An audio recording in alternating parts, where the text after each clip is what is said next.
Hello friends, আজ আমি আপনাদের সাথে চিকেন ভর্তার রেসিপি শেয়ার করব। যদি রেসিপিটা ভালো লাগে লাইক কমেন্ট করবেন, ফ্যামিলি ফ্রেন্ডসদের সাথে শেয়ার করবেন, আর সাথে আমার চ্যানেলটা সাবস্ক্রাইব করে অল নোটিফিকেশনটা অন করে দেওয়ার অনুরোধ রইল, যাতে আমার ভিডিও আপলোড হবার সাথে সাথেই আপনাদের কাছে নোটিফিকেশন যায়। আসুন শুরু করা যাক আজকের রেসিপি। চিকেন ভর্তা বানানোর জন্য আমি এখানে 250 গ্রাম বোনলেস চিকেনকে ভালো করে ক্লিন করে নিয়ে এইভাবে ছোট ছোট করে কেটে নিয়েছি। ফার্স্ট চিকেনটাকে সেদ্ধ করে নেওয়ার জন্য চিকেনটাকে একটা কড়াইয়ের মধ্যে ঢেলে দিলাম। সাথেই দিয়ে দিলাম পরিমাণ মতো লবণ, 2-3টে ছোট এলাচ, 2-3টে লবঙ্গ, ছোট একটা দালচিনির স্টিক, একটা তেজপাতা, চপড করে নেওয়া 2-3 কোয়া রসুন। এইবার পরিমাণ মতো জল দিয়ে মিক্স করে নিতে হবে। এইবার গ্যাসের ফ্লেমটা অন করে দিয়ে ঢাকা লাগিয়ে চিকেনটাকে ভালো করে সেদ্ধ করে নিতে হবে। কিছুক্ষণ পর ঢাকাটা খুলে চেক করে নেব চিকেনটা সেদ্ধ হয়েছে কিনা। খুব ভালোভাবে চিকেনটা সেদ্ধ হয়ে গিয়েছে। এইবার ফ্লেমটা অফ করে দেব আর চিকেন আর স্টকটা আলাদা আলাদা বাটিতে ট্রান্সফার করে নেব। চিকেনটাকে একটু ঠান্ডা করে নিতে হবে। এইবার হাত দিয়ে চিকেনটাকে এইভাবে ছোট ছোট করে নেব। চিকেনটাকে এইভাবে ছোট ছোট করে নিয়েছি। এইবার এই শ্রেডেড চিকেনটা সাইডে রেখে দেব। এইবার একটা গরম প্যানের মধ্যে 2 টেবিল স্পুনের মতো কসৌরি মেথি দিয়ে ড্রাই রোস্ট করে নেব। কসৌরি মেথিটা ড্রাই রোস্ট হয়ে যাওয়ার পর এটাকে একটা প্লেটের মধ্যে তুলে নিয়ে হাত দিয়ে একটু ক্রাশ করে নিতে হবে। এইভাবে ক্রাশ করে নিয়েছি। একটা প্যানের মধ্যে 2 টেবিল স্পুন রিফাইন্ড অয়েল আর এর সঙ্গে 2 টেবিল স্পুন বাটার দিয়ে মেল্ট করে নিতে হবে। বাটারটা মেল্ট হয়ে যাবার পর এতে দিয়ে দিতে হবে 1/2 টিস্পুন গোটা জিরে, সাথেই দিয়ে দেব কিছু গরম মশলা।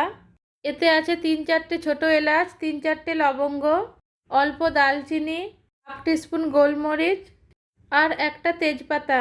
এবার 40 থেকে 50 সেকেন্ডের মতো এটাকে ফ্রাই করে নিতে হবে। মশলা ফ্রাই হয়ে অ্যারোমা রিলিজ হয়ে যাবার পর যতটা সম্ভব মশলাগুলোকে তুলে নিতে হবে। এইবার এর মধ্যে দিয়ে দেব স্লাইস করে কেটে নেওয়া 2টো মিডিয়াম সাইজের পেঁয়াজ। পেঁয়াজটা ফ্রাই করে নেওয়ার পর এর মধ্যে 1/2 টিস্পুন আদা বাটা আর 1/2 টিস্পুন রসুন বাটা দিয়ে ভালো করে ফ্রাই করে নিতে হবে। আদা রসুনটা ফ্রাই হয়ে যাওয়ার পর এর মধ্যে 2 টেবিল স্পুনের মতো টমেটো পিউরি দিয়ে মিক্স করে নিতে হবে। এখন এতে দিয়ে দেব 1/2 টিস্পুন হলদি পাউডার, 1/2 টিস্পুন ধনিয়া পাউডার, 1/2 টিস্পুন জিরা পাউডার, 1/2 টিস্পুন বা নিজের প্রয়োজন মতো রেড চিলি পাউডার, সাথে প্রয়োজন মতো লবণ দিয়ে ভালো করে মিক্স করে নিতে হবে। ভালো করে মিক্স করে নিয়েছি, অয়েলটাও সেপারেট হয়ে গিয়েছে। এখন এর মধ্যে ফেটিয়ে নেওয়া 2 টেবিল স্পুন টক দই দিয়ে ভালো করে মিক্স করে নিতে হবে। টক দই দেওয়ার পর লো ফ্লেমে মিক্স করতে হবে। এইবার প্রয়োজন মতো কাঁচা লঙ্কা কুচি দিয়ে মিক্স করে নিতে হবে। এইবার এতে দিয়ে দেব একসঙ্গে পেস্ট করে নেওয়া 5-6টা কাজু আর 1 টেবিল স্পুন চারমগজ। ভালো করে মিক্স করে নিতে হবে। সাথে অল্প একটু গোলমরিচ গুঁড়ো দিয়ে মিক্স করে নিতে হবে।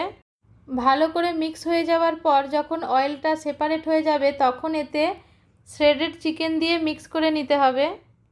মশলার সাথে চিকেনটা ভালো করে মিক্স হয়ে যাওয়ার পর এর মধ্যে প্রয়োজন মতো চিকেন স্টক দিয়ে মিক্স করে নিতে হবে। এইবার এর মধ্যে প্রয়োজন মতো লবণ আর সামান্য একটু চিনি দিয়ে মিক্স করে নিতে হবে। এইবার 3 থেকে 4 মিনিট সময় নিয়ে মিডিয়াম টু লো ফ্লেমে এটাকে কুক করে নেব। 3-4 মিনিট পর এর মধ্যে 2 টেবিল স্পুনের মতো ফ্রেশ ক্রিম দিয়ে লো ফ্লেমে মিক্স করে নেব। এখন এর মধ্যে সেদ্ধ করে ভেঙে নেওয়া 2টো ডিম দিয়ে মিক্স করে নিতে হবে। এইবার এর মধ্যে ড্রাই রোস্ট করে ক্রাশ করে নেওয়া কসৌরি মেথি দিয়ে মিক্স করে নিতে হবে। এখন 1/2 টিস্পুন গরম মশলা পাউডার দিয়ে মিক্স করে নেব। এইবার এর মধ্যে চপড করে নেওয়া অল্প একটু ধনিয়া পাতা দিয়ে মিক্স করে নেব। আর সব শেষে অল্প একটু বাটার দিয়ে মিক্স করে নিতে হবে। এইবার এটা সার্ভ করার জন্য একেবারে রেডি হয়ে গিয়েছে। এইবার ফ্লেমটাকে অফ করে দেব আর এটাকে ডিশ আউট করে নেব। তৈরি হয়ে গেল খুবই সুস্বাদু চিকেন ভর্তা। এখন এই গরম গরম চিকেন ভর্তাটাকে সার্ভ করে নিতে হবে রুটি, পরোটা, নান বা নিজের পছন্দ মতো ডিশের সাথে। আজকের মতো এখানেই শেষ। আবার ফিরে আসছি অন্য একটা রেসিপির সাথে। আপনারা সবাই ভালো থাকবেন, সুস্থ থাকবেন। Bye, take care, thank you.